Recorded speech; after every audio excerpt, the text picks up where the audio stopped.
Hello, my lovelies. Welcome back to the podcast. I'm Jenna, your host. Thanks for joining us. So we are going to be wrapping up with this episode, our folklore series. I'm a little sad about that. I've had a lot of fun with this. I may do other ones going forward about other topics. We'll see how that goes. So today's focus is going to be the origins of Halloween. Where did it come from? Why do we celebrate that for those of you that do? For me, as you can see, I'm a little witchy all year round. So for me, Halloween is a reason to celebrate my uniqueness, to be able to dress up or, live in my delusional little fantasy land for a day and enjoy being something that maybe I'm not. Maybe I'm actually embracing who I really am a little more that day. So we're going to focus on the origins and where Halloween comes from. It's been called many names in many different parts of the world, but it originates from the word Samhain. It is a Celtic word, and it is something that marks the end of harvest season and the beginning of the cold, dark winter. The Celts believed that on the night of October 31st, the boundaries between the worlds of the living and the dead became blurred, and that the ghosts of the dead returned to earth. Later, the Catholic Church designated November 1st as All Saints' Day, and the evening of October 31st became known as All Hallows' Eve, a name that was eventually shortened to Halloween. So that's a part of where it comes from. Let's dig a little deeper. So we dress up in costumes, right? We go door to door and we go trick-or-treating, right? We have our little boo baskets, our little candy cauldrons and things like that. And we go and we ask for goodies, right? So what happened? How did all of that stuff come about? So the Festival of Samhain is held on November 1st and was part of the ancient Celtic religion. During this time, it was believed that the world of the gods was visible and that they would play tricks on their worshippers. The Celts believed that rituals and sacrifices were crucial in order to get through this time of danger. So there's a lot more to that. In ancient pagan traditions, there were, lots of things like they would leave offerings of food or drink, right, for the ancestors, for the old gods. And so there would have been some sort of sacrifice, right? It's the end of harvest season. So if you know anything about farming and agricultural things, people used to live off the land, right? We didn't have supermarkets around every corner. We didn't have fast food restaurants around every corner. We had to grow and maintain what we were going to eat through the cold, hard winter. And in a lot of places around the world, there isn't a lot of sunlight in wintertime. And so you had to make provisions for the time ahead. And so part of that was honoring the ancestors, honoring the old gods, and leaving those sacrifices or offerings in order to be blessed going forward into the cold, dark winter. The costumes. During the festival, the souls of people who had passed were believed to return. People would light fires to scare evil spirits away. They would also wear disguises or masks to not be recognized by these spirits. Because of this, costumes are a major part of the holiday. So a lot of people would dress up or wear a mask so that these deities, these entities, didn't know who they were, right? They were in disguise so that these otherworld entities couldn't figure out who they were. It's not really how it works in the realm of things they know, but it was a way for them to disguise who they were so that they were protected, so to speak, from these entities. So the timing of these festivals would have taken place at night, on the night of October the 31st, and it marked the transition to the darker, colder half of the year, right? We are leaving the beauty of summer, we transition through fall, and then we start to enter into winter, where everything's kind of dormant, kind of dark, and very cold in a lot of places. The Celts believed that the dead could return to earth, and a bonfire was lit to help guide the dead and to ward off evil spirits. So even in nature, we know that if you light a fire, wild animals typically will stay away from that. They instinctively know that fire is harmful to them. So that was one way that they would have banished some of this. Let's see, the costumes. People wore costumes often made of animal skins to confuse or to ward off spirits. Now, as a medium, I will tell you that this time of year, spirit activity does tend to pick up or be enhanced.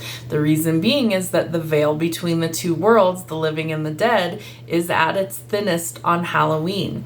So we do tend to see an uptick in, haunted spaces. There's all these spooky things that people like to go do, haunted houses, scary movies, all of these things, right? It's part of this time of year. And it's really rooted way back when into our culture, depending on where you come from in the world. This is something that tends to happen throughout history and throughout all the different regions across the world. So we have Christian influence in this, the All Saints' Day. In the 8th century, Pope Gregory III designated November 1st as a day to honor all saints, right? Not everybody is a saint. Most of us are sinners. But there's a little bit of pagan influence, there's a little bit of Christian influence in there, and we have All Hallows Eve, the evening before October the 31st, so October the 30th, became known as Halloween, a contraction of Hallows Evening. So it's the evening before Halloween, All Hallows Eve. All right, over time, Christians' observances merged with the older pagan custom of Samhain. It's spelled Samhain, it's pronounced Samhain. Modern Halloween. Immigration, Irish and Scottish immigrants brought many of their traditions like carving vegetables into jack-o'-lanterns into America. So we all know that, right? We see the giant pumpkin and some have really intricate, cool carvings. Some are really scary and they're lit up, right? So we're also going to cover the jack-o'-lantern and how that came to be something that was important, and pumpkin carving. In the United States, they found pumpkins were a better and more readily available alternative to turnips and beets for carving faces. So once upon a time, those were carved not just out of pumpkins, but out of turnips and beets, hard-rooted vegetables. It was something that was usually pretty plentiful. Again, it's the end of harvest season, so we've got all of this extra stuff, right? So if you're like me, you don't really like turnips and beets. You think they taste kind of like dirt, so I don't really eat those, but I would carve one. I think that would be pretty neat. So beet, the inside of a beet is like blood red, so that might look kind of extra spooky, right? If you're carving like a crazy design and then it's kind of like oozing its insides out that are this really dark beet red color. Interesting. Modern traditions today, Halloween includes trick-or-treating, costumes, haunted houses, and watching horror films. Do you do any of those things for Halloween? You guys know I go out and I go ghost hunting, but I do that all throughout the year, weather permitting, right? I go in the summertime, I go in the fall, I go in the spring. If the weather's good in the winter, I'll go out and I'll go ghost hunting. So whenever it happens to be available, I do those things. But I'm not one for watching horror movies. I have seen a few in my lifetime when I was younger. I don't particularly like the blood and gore. It's just not my thing. I tend to see too many images of things that get stuck with me, and it's just unsettling. It's not good for my psyche to see things like that on a regular basis. So I try really hard not to go watch things like that. I am the type of person who any little scary thing, jump scares and whatever, I'm gonna scream. I'm that person where it's like, ugh, I gotta cover my eyes. I don't want to see it. So that's me. I'm that person. So let's see what else we want to discuss. Okay, we're going to talk about why the jack-o'-lanterns were actually something that was involved in Halloween. So the tradition of carving jack-o'-lanterns originated in Ireland using turnips instead of pumpkins. It's allegedly based on a legend about a man named Stingy Jack who repeatedly trapped the devil and only let him go on the condition that Jack would never go to hell. But when Jack died, he learned that heaven did not want his soul either. So he was forced to wander the earth as a ghost for eternity. The devil gave Jack a burning lump of coal and a carved out turnip to light his way.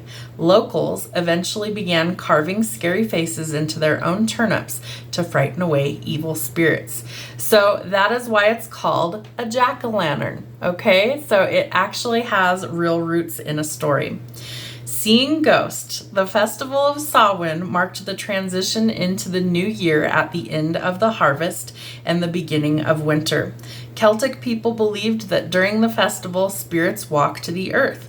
Later on, Christian missionaries introduced All Souls Day on November the 2nd, which perpetuated the idea of the living coming into contact with the dead around the same time of year, which makes me think of the Christmas movie. I think it's called A Christmas Carol. It's got Scrooge in it and the three spirits that come to like make him change his ways, basically.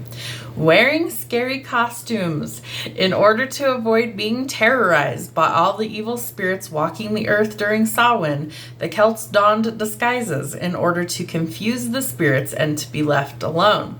So maybe part of that is still a tradition, right? We dress up our small children and we take them out into the night and we have them basically beg for treats, right? And so we're brainwashing our kids to, go enjoy all of this stuff. I don't trick or treat anymore. I'm far too old for that, but I still love to dress up.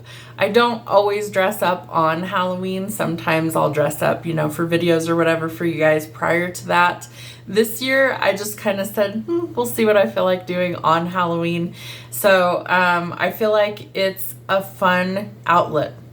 Old or young, doesn't matter, There's no age restriction on Halloween. Everybody can participate in it, and I think that's part of why it's stuck around as long as it has.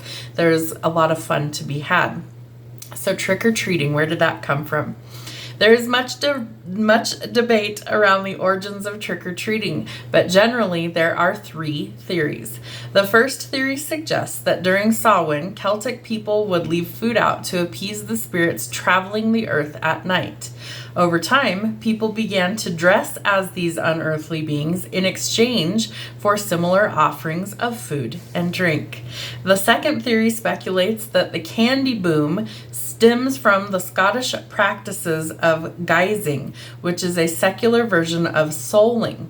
During the Middle Ages, generally, children and poor adults would collect food and money from local homes in return for prayers for the dead on All Souls Day.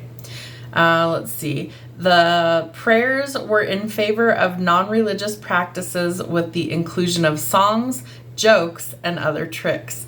So they would go basically begging for what they needed, okay, door to door. That's how it originated. And then they would also ask for prayers in non-religious practices. So they included songs, jokes, and tricks, right? So maybe they would make you do some sort of trick, right? Where do we come up with the saying trick or treat? So are you going to perform a little trick for your treat, right? Here's your candy, now do something cool.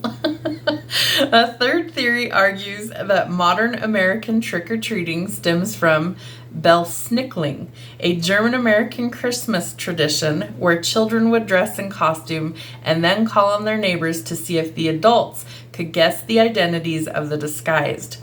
In one of the versions of this practice, the children were rewarded with food or other treats if no one could identify them. So there's some origins for you. We're going to talk about the black cats. Why are they synonymous with Halloween, right? There's so many things that, have been associated with this holiday. The idea of being spooked by a black cat dates back to the Middle Ages, when these dark felines were considered a symbol of the devil. It didn't help that centuries later, accused witches were often found to have cats, particularly black ones. People began to believe that the cats were a witch's familiar, supernatural entities that would assist in their practice of dark magic, and black cats and spookiness have been linked ever since, right? So we always have heard the saying, if a black cat crosses your path, it's a sign of bad luck, right? What if it's not? What if it's just a poor little frisky feline that just happened to cross your path? So remember, the black cats are not evil. They are simply just existing. The colors of black and orange, right? We know that we see a lot of Halloween decorations in the color black and orange. As you can see, I'm in black head to toe. I've got my ghost, I've got a bat, I've got some other spooky little things there, my little cauldron, my little globe, my little sphere there. So what does the colors black and orange, how did those become synonymous with Halloween? The traditional Halloween colors of black and orange also traces back to the Celtic festival of Samhain. For the Celts, black represented the death of summer, while the orange symbolized the autumn harvest season, right? And we know that certain trees, their leaves turn like orange and red and gold and just like beautiful colors, right? We see that happening in nature. So as we transition from the summer months into fall and winter, we start to see those colors emerge, right? There's a lot of darkness, the nights are longer, the days are shorter, the leaves are changing, all of that stuff, yada yada. So the colors are symbolic for the changes.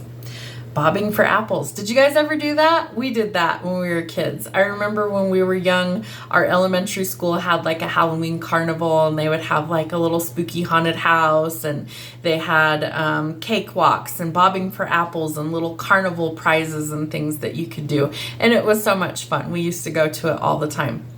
And so one time I remember they had this giant bucket of water, and there were apples in it. And so you basically had to have your hands behind your back, and you had to go head first into the water bowl, and you had to grab an apple with your teeth and pull it out. Bobbing for apples. That's exactly what that is. So it can be a lot of fun. It's also a little bit messy, a little wet, but it can be fun. So bobbing for apples. The game of bobbing for apples has been a staple at Halloween parties for many years, but its origins are more rooted in love and romance. Did you know that? I bet you didn't. The game traces back to a courting ritual that was part of a Roman festival honoring Pomona, the goddess of agriculture, there we go, and abundance. While multiple versions existed, the gist was that the young men and women would be able to predict their future relationships based on the game. So when they did this event, it was said to bring in some sort of future love or romance for them.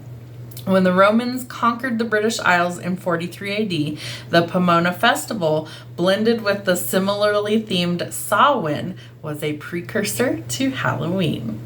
And pranking, right? Have you ever had people play like scary jokes on you at this time of year, right? Like, you've seen that, I'm sure, online in videos and things like that, where, you know, the scary masks will be put on, and then, they're trying to scare somebody, maybe their significant other, family, whatever.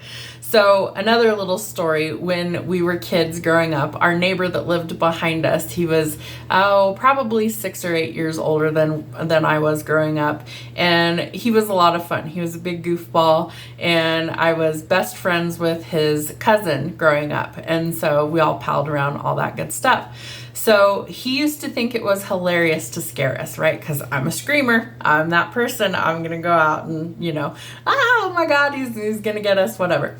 So he thought it would be hysterical. I think that year he was dressing up as Jason, right? The scary slasher movies, Jason movies. So he had the hockey mask, okay? And to my knowledge, he never played hockey, but he... all of a sudden, so we had an alley that separated the houses in the back where I grew up. And so they were across the alley that way, and we were across the alley that way. So in our backyard, we had a walkout carport. It used to be a garage. It was converted into a room of the house later on.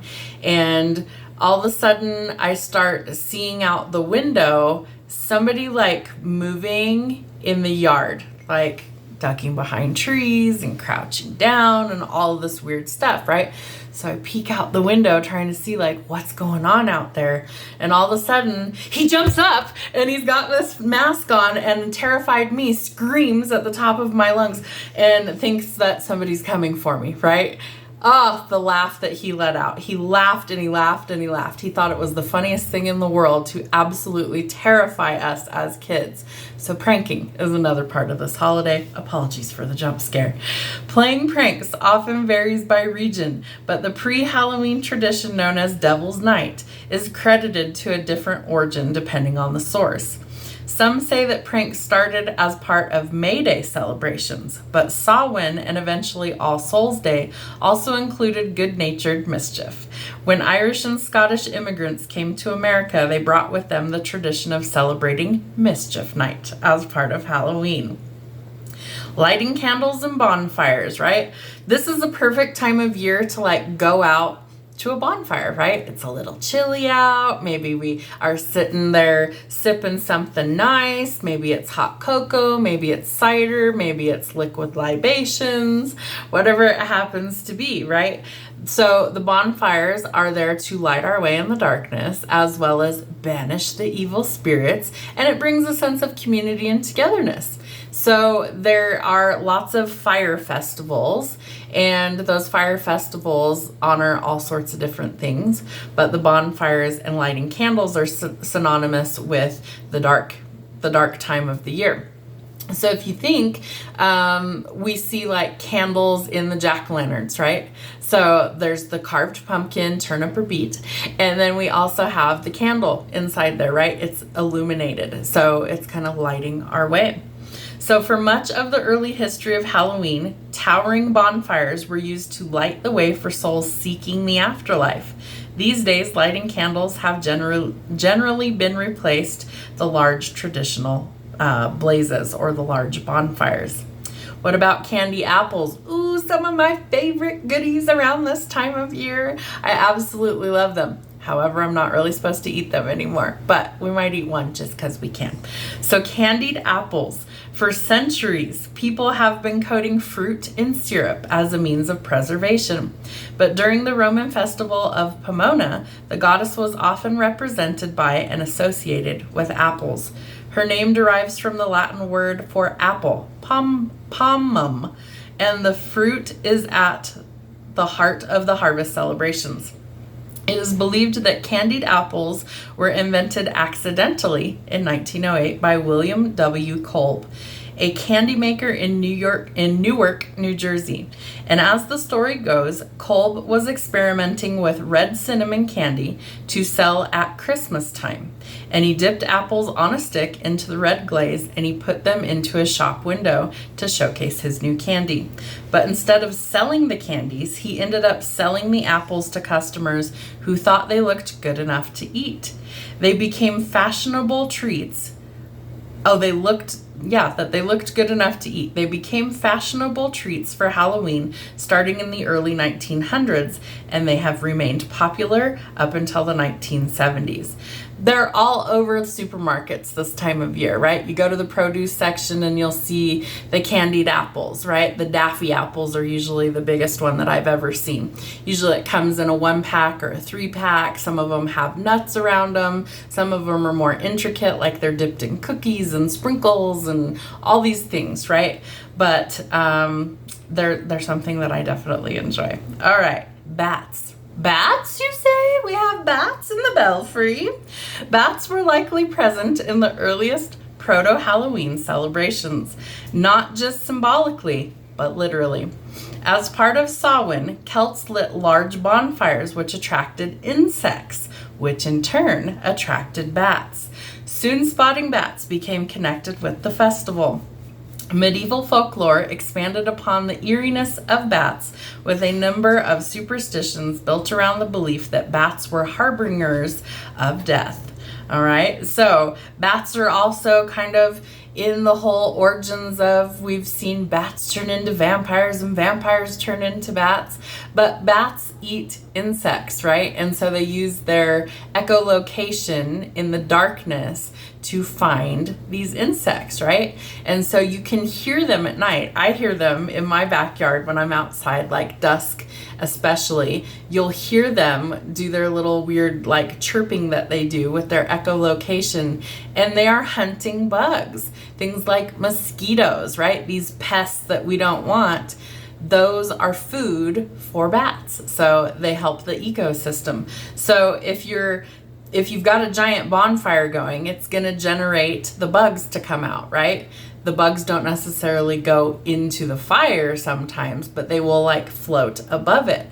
Well, where are the bats? They're in the air. So the bats come and chomp, chomp, chomp like Pac-Man and eat all the little bugs. All right, let's talk about devouring candy. It's one of my favorite pastimes, or it used to be, because I'm not allowed to eat it anymore. All right, so the act of going door to door for handouts has long been a part of Halloween revelries.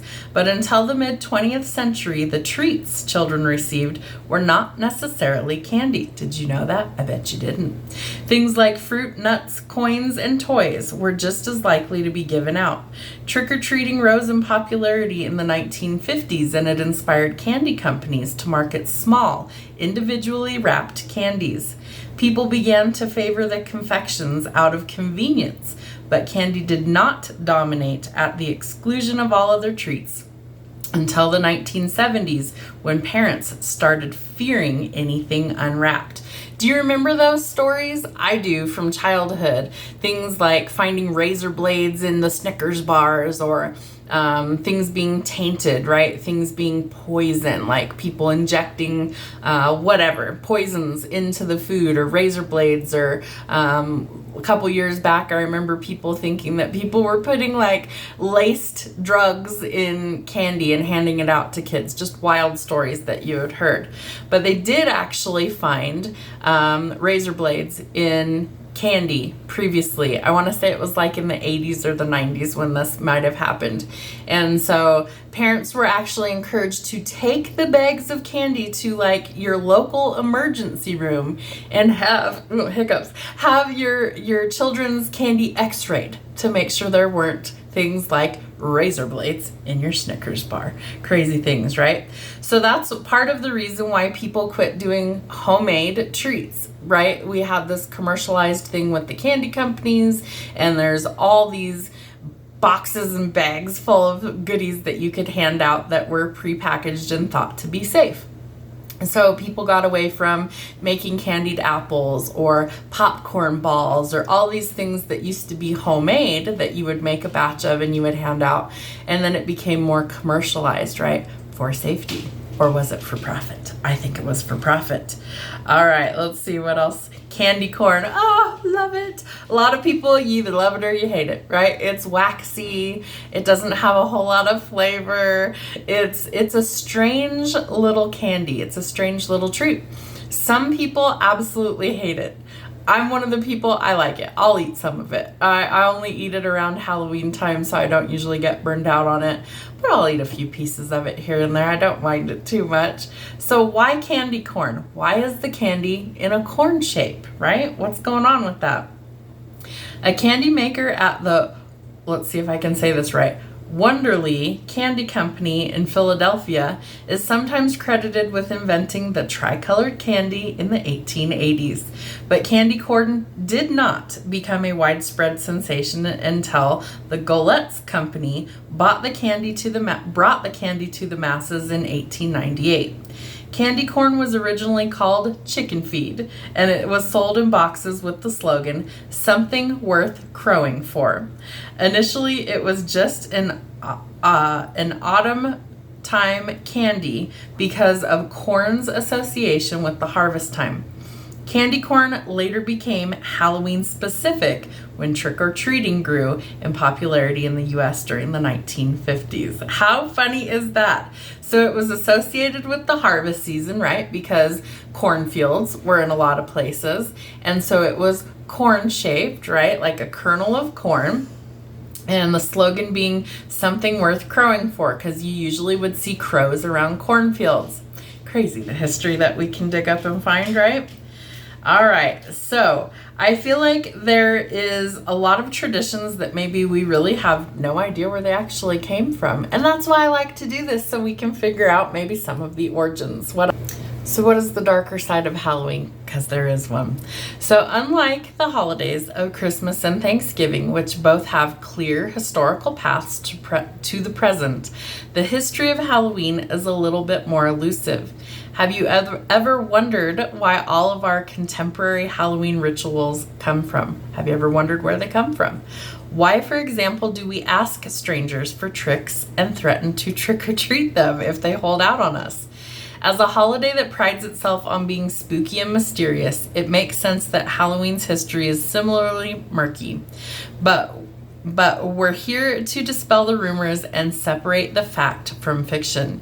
It turns out that between all the candy consumption, dress-up fun, mischief-making, and dark side dabbling, the holiday traces back to the ancient Celts festival. From there, it only gets more complex, though. If you're like, wait, what about the witches and the ghost stuff? Don't worry, we'll get there. First, we're dripping into the real dark side of Halloween, which has much more to do with the politics and violence of imperialism than it does with goblins and ghouls. As with many annual holiday rituals that now seem arbitrary, the dyeing of eggs on Easter, which is actually all about fertility, many of Halloween's origins and traditions are deeply rooted in mythology. So keep reading to learn about how Halloween's origin story, or what Halloween's origin story is, and how it has evolved over the centuries at the whims of history and through oral tradition into the beguiling, albeit commercialized holiday that we know and love today. So what's the dark side? So the OG Halloween predates Christianity, stretching all the way to an ancient Celtic celebration, and by ancient we mean about 2,000 years ago, known as Samhain. It took place in what is now Ireland, parts of France, and the United Kingdom. Like most ancient holidays, Samhain marked a transition of seasons from summer to the beginning of winter, hence the sort of dark and stormy vibes of Halloween today. Participants believed that on the night of October 31st, the portal between the realm of the living and the dead opened, allowing lost souls to return to the human-occupied earth. This ghostly meaning was associated with few things, from the agricultural, wreaking havoc on crops, to the supernatural, enhancing the clairvoyant capacity of Celtic priests called druids so that they could make predictions and communicate with the dead to facilitate happier, warmer winters. The festival also typically involved bonfires at which the attendees wore costumes. Yep, and participated in sacrifices of crops and animals. Afterward, the community would use the bonfire to light their own hearths as a sort of closing ceremony for summer and an initiation of winter. So while death and fear were at the heart of Samhain, it had its fun and its celebratory side too. After the Roman Empire conquered much of the Celtic territory in 43 CE, Romans ruled there for some few hundred centuries, during which the tradition evolved. There are links to the Roman festival of Ferilia, in which a community mourned its dead, and another ceremony called Pomona, named for the Roman goddess and the protector of the orchards, in which participants honored fruits and trees. In the Middle Ages, by a few hundred years into the Roman reign, the Catholic Church was increasingly attempting to replace the pagan practices, including indigenous ones, with its own, often while vilifying the former but keeping some of its traditions, right? So we know in Christianity that the pagan traditions that were in place in much of Europe were told to be evil and condemned, but yet Christianity twisted things and made them their own holiday, right? With a lot of roots in its actual makeup, right? Where it actually originated from. So, The Religion and the Decline of Magic by Keith Thomas is a fascinating read on the topic of Halloween history books. So if you're curious, check that out. All Saints' Day, known and unknown in an attempt to replace the Celtic holiday with a church-sanctioned version of it. Festivities on this day included dressing up as various saints, angels, and the devil. All Saints' Day was also known as All Hallows' Day, hence the later moniker of All Hallows' Eve. In 16th century England, in the 1500s, England's King Henry VIII cut ties with the Roman Catholic Church because the Pope refused to annul his marriage with Catherine of Aragon, creating the Church of England. As a result, much more tolerance was extended to the Protestant Church for some years, but the Church of England mostly remained Catholic and became even more so during the reign of Queen Mary I, aka Bloody Mary. Do you remember that Bloody Mary thing from being a kid? I do. I think if I remember right, and it's been a million years, you would stand in a mirror in the dark and you would say the name Bloody Mary 3 times and you would summon her. I don't know that I believe that, but play that at your own risk. So she established England's connection to the Roman Catholic Church in part by ordering the execution of 300 Protestants. After her, it was a sort of the opposite, as Queen Elizabeth I was a Protestant. Okay, but what does this have to do with Halloween, you might be thinking?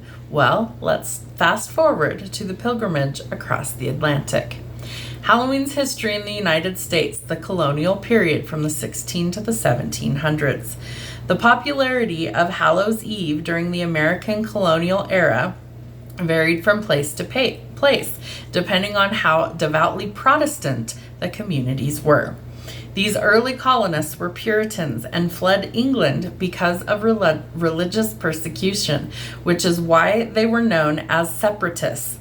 So, for example, in very puritanical New England, Hallows Eve wasn't as widely celebrated, but in the less rigid southern colonies, which were formed more as a business venture than religious communities, the holiday was still observed. Did you know that? I didn't know that. We think of like Salem, Massachusetts, that it's all about like the witch trials. It's all about Halloween over there, but it wasn't always that way. Let's put it that way.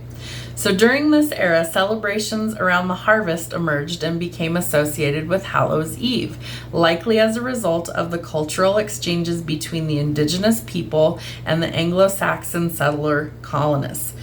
Similar to the way in which the Roman Catholic Church replaced the indigenous culture and religious practices with its own iterations, the same happened here with the settlers and the local indigenous people. Those pesky settlers, right? Okay. The early Republic and the late 1700s to 1800s. A few generations later, once the U.S. won independence from England and formed a nation, the country saw a huge wave of European immigrants who brought with them new traditions and media. In 1759, the Scottish poet Robert Burns wrote a poem entitled Halloween, which described some of the holiday's practices at the time and introduced the term we know today.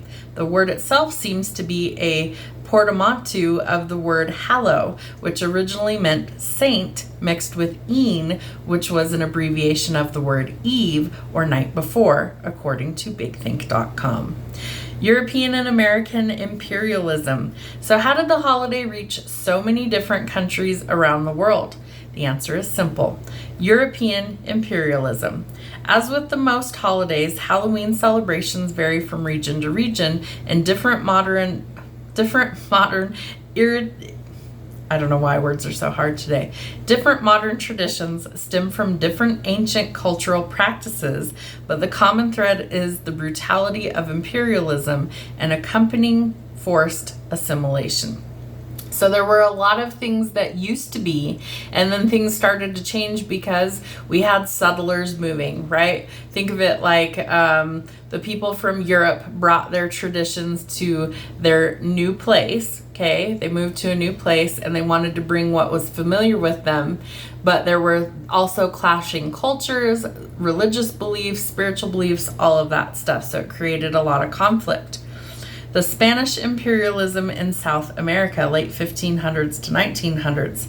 While English separatists were fighting for independence during the 16 and 1700s, and then later in the early Republic, they were also establishing a nation in which citizenship was liked to be defined by one's relationship to land owning.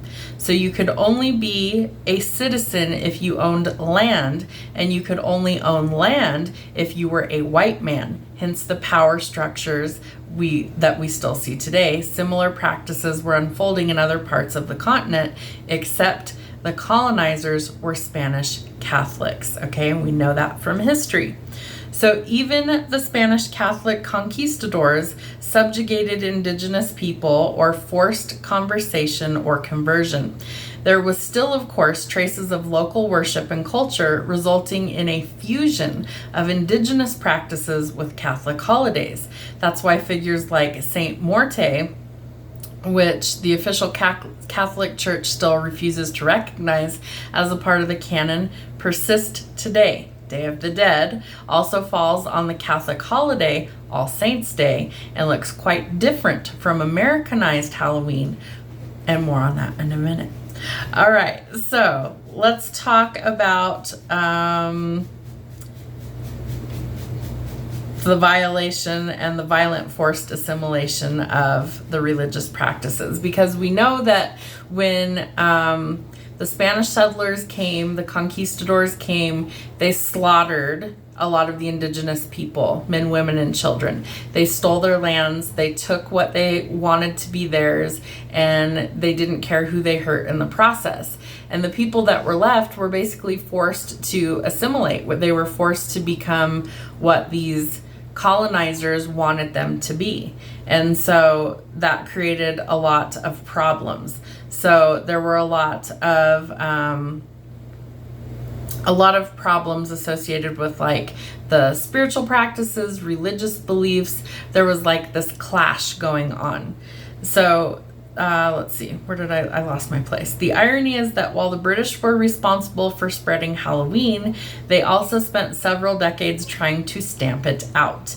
In the late 19th century, the strict Victorian social code called for, among other things, a rigid class hierarchy, gender roles that privileged men over women, sexual restraint, an obsession with manners, and a deep disdain for all things that might be perceived as indulgent.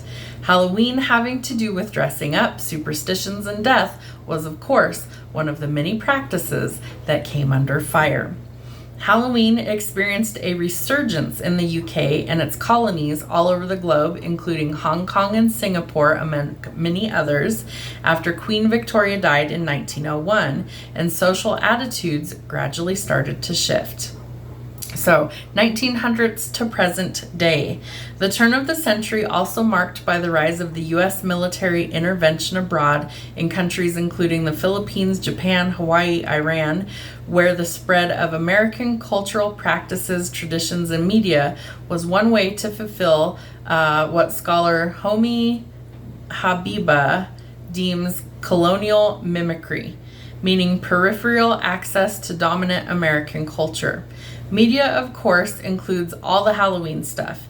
In many of these countries, you'll see local influences fused with the commercialized Anglo-Saxon version of the holiday, emphasizing the pattern of Halloween was both a means of resistance and dominance. So in many parts of the world, you're going to start to see like what was the local tradition and what was fused with what was forced on them by all of these people that kind of tried to take them over and wipe them out. So by the time the 1950s rolled around, Halloween was incredibly commercial as more and more industries were able to profit off of it.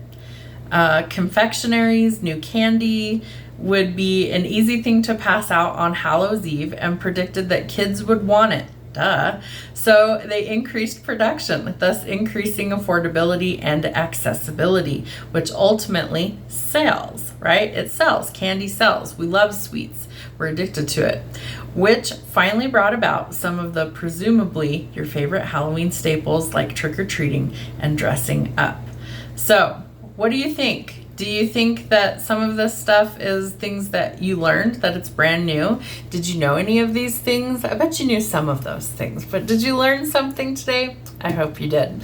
So if you would like to be a guest on the podcast, if you have a topic in mind you'd like to discuss, shoot me an email. It's always linked in the description box of all of the videos. We are going to focus forward in a totally new subject matter come the first part of November, so stick around for that. I hope you enjoyed this folklore series. I absolutely loved learning about all these different spooky things. I'm always sad when we leave spooky season because then it becomes the hustle and bustle of holiday season. So if you're like me and you're not feeling like you're in the holiday spirit this year, that's okay too. I'm gonna leave my spooky shit up for a little while because I can, because I'm an adult and that's what adults do. We make our own choices and decisions. I hope you guys have a wonderful and safe, happy Halloween, and we'll see you next time.